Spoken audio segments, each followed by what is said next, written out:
I thought the way our guys competed really for the whole night was what we need, tonight going forward. And I think we can play better. Obviously, Dennis had a great game for us, but I think overall the whole group, we can play better. But defensively, I think we had some possessions where we gave ourselves a chance, and we just couldn't quite come up with a couple of big rebounds late when it was, I think, tied 88-88. Get a couple more of those rebounds, execute on the other end. But, for game one, I think we'll learn a lot. We'll be better going forward on both ends. Just Chris Vivilmore from the Atlanta Journal-Constitution. Just kind of curious what you saw down the stretch there. Your last basket was with 4:27 left before Lamar hit that one with seconds left. What were they able to do? You always have to go back and look at film to remember that many possessions or that long. I'm sure it's a little bit of both, some good defense. I felt like we had a couple good open looks. And then we had, I know we had 2 turnovers. I think our spacing wasn't as good as it needs to be. Your execution in the last 4 minutes needs to be good. And I know there's a couple of spacing situations where we can be better. So that's what comes to my mind, right off the bat. Coach in front, Dave McMenamin, ESPN. Tristan Thompson had a strong Eastern Conference Finals last year against you guys. Tonight seemed like to have another impactful game. What's the challenge of trying to nullify what he brings to the court? Well, it starts with getting a stop first. So, I think our activity and making sure that, we're making shots and every field goal attempt they take difficult. And, sometimes that requires us some help. And, if you help, then, he's active on the boards. But I know it's more important that we make them miss first. And, that's our priority. And then we got to have all 5 guys in there competing and getting after it. And, credit to him. He's a good player. He plays off of their penetration and their shots well. But I think if we continue to make the first shot difficult and then all 5 guys participate, that gives us our best chance. Coach, Kenny Rhoda, WHBC Radio, back right over here. Looking at the box score, 0 for 1 for Kyle Korver, 2 of 9 for Jeff. What were they able to do against your 2 guards to keep them in check?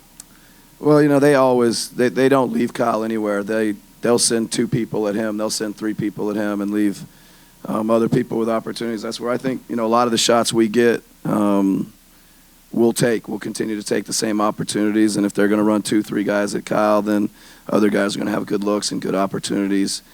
Jeff, I think, he had maybe a little bit of an off night, but, I think some of his looks, some of his attacks,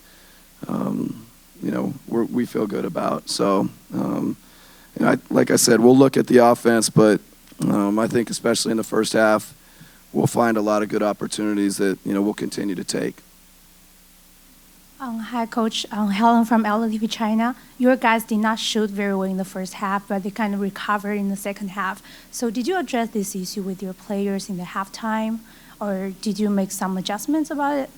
Well, I don't think we definitely didn't adjust, or, we said we think we'll shoot better than 29%. And I think, we've got a team that shoots well, that attacks well.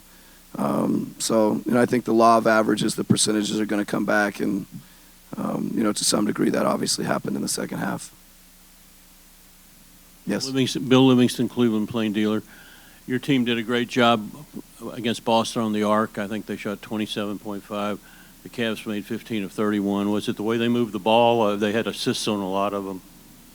Yeah, no, it's, each series takes on its own life. These guys with their perimeter shooting and, their attack and forcing help, and then they pass the ball well. So, Boston's in the past, and we need to do a better job of, guarding the paint and then guarding the three-point line. Coach, down here on the right, Ray Jeske, ESPN 990. Cavs are up 18, the house is going crazy, and then all of a sudden you guys come back, a 16-3 run, 24-7. What happened there? How do you characterize and why were your guys able to make that kind of a run? Well, I think defensively we started getting some stops. I think Dennis, made some shots. And I think a couple other guys, Bays, we started getting out in transition a little bit, got some Paul to the rim in transition. So, I think it's always starts with us getting some stops. And then, I think the bench came in, or particularly Dennis came in and played well. And, we were able to go on the run, like you mentioned. You had to take Dennis out in the fourth quarter. I assume was that just to give him a blow?